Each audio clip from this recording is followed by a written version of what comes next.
Benvenuti nel format Incontri con i maestri. In questo video condividiamo pubblicamente su diversi tutti un inedito di Andrea Canevaro, considerato il padre della pedagogia speciale in Italia. L'argomento di grande attualità è perché ci convenga essere inclusivi e cosa significhi in pratica educare all'inclusione.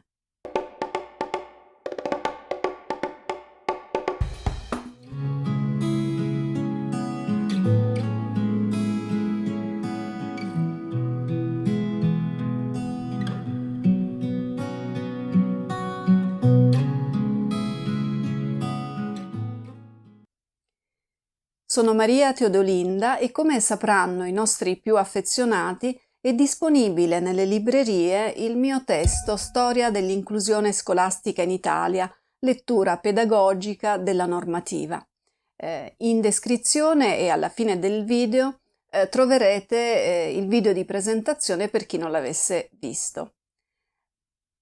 Proprio in occasione di questa pubblicazione è nato questo format Incontro con i maestri per discutere con alcuni dei più illustri maestri della pedagogia e della legislazione scolastica inclusiva italiana di alcuni temi trattati nel saggio. Dopo il primo incontro con Salvatore Nocera, che mi ha fatto l'onore di curare la prefazione del testo, in questo video è la volta di ospitare un prezioso contributo di Andrea Canevaro, fra quelli che il maestro ha realizzato con la collaborazione dell'Associazione Impronta per un corso sui bisogni educativi speciali da me ideato e condotto. Andrea in questo contributo ci introduce all'argomento centrale, ovvero cosa significhi educare all'inclusione, facendoci riflettere sui motivi per cui ci convenga essere inclusivi, essere quindi aperti alle diversità, dato che è praticamente impossibile farne a meno. Non aggiungo altro, cedo la parola al maestro che colgo l'occasione per ringraziare pubblicamente per aver accettato l'invito a rispondere ad alcune mie sollecitazioni. Noi siamo su questa terra avviati a diventare 8 milioni di persone. Non è immaginabile che ciascuno di noi viva con l'idea di poter evitare tutti quelli che sono con qualche elemento che potrebbe contrastare con le sue idee, le sue credenze, le sue convinzioni, da religiose a politiche a sessuali, eccetera, eccetera. E quindi bisogna che impariamo a convivere e ci conviene, perché la convivenza diventa anche un'operazione di acquisto di strategie, di possibilità di sviluppo che non avevamo in mente. Noi abbiamo delle convinzioni. Nelle convinzioni ci sono degli elementi che personalmente chiamo i feticci. I feticci sono quelle convinzioni che permettono a una persona di ritenere che vince tutte le partite se gira con un certo indumento. Io ricordo di un allenatore che girava con un cappotto anche in stagioni molto calde perché era convinto che quel cappotto facesse vincere la sua squadra. Ci sono anche dei ragazzi e delle ragazze che pensano che se indossano una certa maglietta o un certo altro indumento avranno un'interrogazione che va bene e se no avranno dei fiaschi. Allora i feticci fanno parte delle nostre convinzioni. Avere dei feticci però può essere anche il modo con cui noi organizziamo una mente aperta, che ha un punto di riferimento stabile e si apre agli altri. La discriminante più importante, secondo me, è che ci sono dei feticci che chiudono agli altri e ci sono dei feticci che aprono.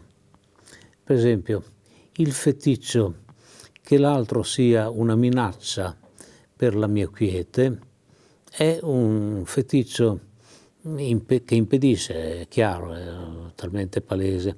Invece ci converrebbe avere un feticcio, siccome io credo che qualche feticcio ce l'abbiamo sempre. L'idea di sbarazzarci di tutte le convinzioni feticcio è un'illusione. Non la vorrei rincorrere questa illusione, vorrei invece capire se ci sono delle credenze che aprono e delle credenze che chiudono. E questo con la scuola si può benissimo fare un'operazione che permetta di capire quante sono state le idee che hanno aperto, essendo dei feticci, al mondo. Io ho sempre avuto l'idea che un personaggio che mi interessa, che non spiego perché me l'ho scoperto, ma è Magellano. Magellano rincorreva il feticcio della via delle Indie, che voleva dire la via più breve per raggiungere quella che oggi è l'America del Sud, il Sud America. Invece andò proprio in India, quindi fece un'operazione per cui, grazie a una convinzione feticcio, ebbe il coraggio di esplorare quello che non era mai stato esplorato. In Magellano ci sono degli elementi che mi interessa mettere in luce. Uno, lui era portoghese e si fece finanziare la spedizione dagli spagnoli, che erano antagonisti, quindi la sua anima di portoghese non andava in conflitto con il finanziamento e l'appartenere a un progetto che era spagnolo. Seconda cosa che a me interessa molto è che lui, pilotando una spedizione, faceva anche come se conoscesse quello che invece esplorava per la prima volta.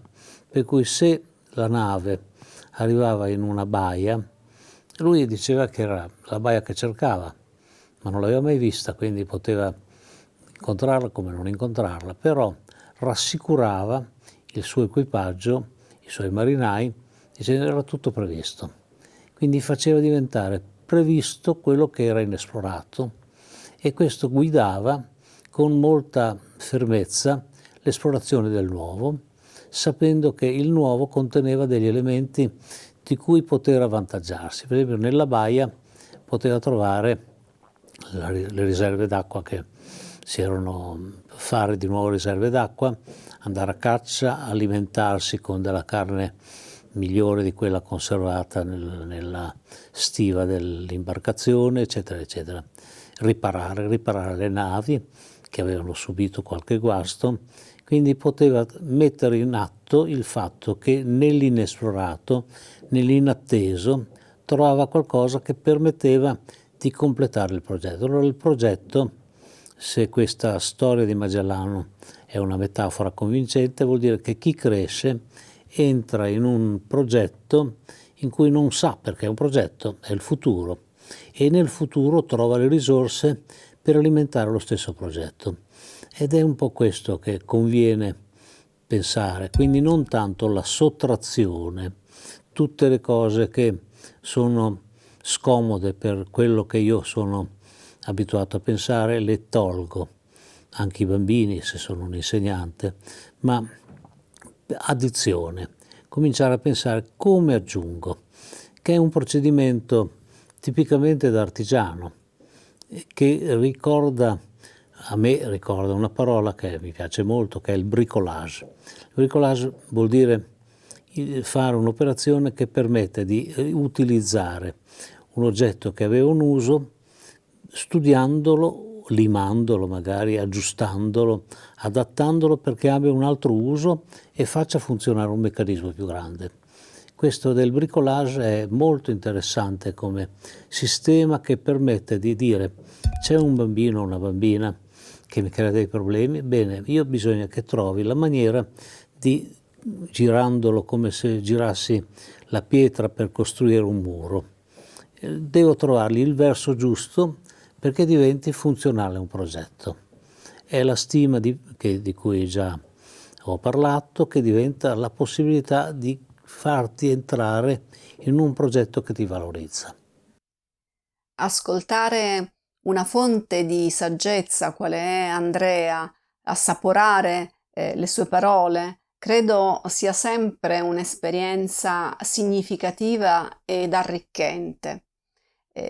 Quindi sono fiduciosa che molti fra voi faranno tesoro dell'invito ad aggiungere piuttosto che a sottrarre, a ripensare le risorse e ad utilizzarle in modo diverso, a guardare le cose da punti di vista diversi e soprattutto a guidare il vostro equipaggio come nuovi Magellano con fermezza rassicurante verso l'inesplorato, terre inesplorate, diverse, facendo affidamento su ciò che già si conosce ed è sicuro. E mi piace l'idea di concludere idealmente questo incontro d'eccezione con uno stralcio del mio libro che si presta per certi versi a proseguire l'immagine che ci ha proposto Andrea del promuovere la disposizione all'inclusione come un condurre verso l'apertura, verso l'inesplorato, l'inatteso. Dall'immagine di Magellano, emblema del docente inclusivo che conduce con fermezza la propria classe equipaggio verso l'inesplorato, aprendo quindi alle diversità, passiamo a quelli che sono gli effetti sugli alunni, disabili compresi, dell'approccio inclusivo di apertura verso il mondo, promosso ovviamente dai docenti e dai contesti. Pinocchio quindi come emblema del ragazzo con bisogni educativi speciali che esce dalla pancia della balena, metafora del contesto inclusivo, capace di nutrirlo ma anche di trasformarlo in un esploratore, pronto a nuove avventure, a nuove evoluzioni, determinato, o meglio autodeterminato, per richiamare un concetto chiave dell'inclusione, a fuggire via, a scappare dalla pancia della balena. Un burattino che è diventato un bambino vero, o meglio, un ragazzo alle soglie dell'adultità, sente giustamente stretto l'ambiente protetto del contesto inclusivo. Geppetto e Pinocchio si trovano in un contesto spazio-temporale che favorisce la loro trasformazione, la loro coevoluzione, in un processo da cui usciranno come si esce dalla scuola, diversi, entrambi uomini nuovi. Pinocchio prenderà l'iniziativa di uscire per riprendere il contatto con il mondo reale, con quel cielo stellato di dantesca memoria, presago della fine di un ciclo e di un nuovo inizio. Pinocchio, affacciandosi al principio della gola e guardando in su, poté vedere al di fuori di quell'enorme bocca spalancata un bel pezzo di cielo stellato e un bellissimo lume di luna. Questo è il vero momento di scappare, bisbigliò allora voltandosi al suo babbo. Bene, anche per questo incontro d'eccezione con il maestro Andrea Canevaro è tutto. Io vi invito ad essere inclusivi, a praticare l'inclusione e se avete gradito questo video lasciate un like, scrivete sui commenti e per non perdere i prossimi iscrivetevi al canale e attivate la campanella. Per questo video è tutto, alla prossima!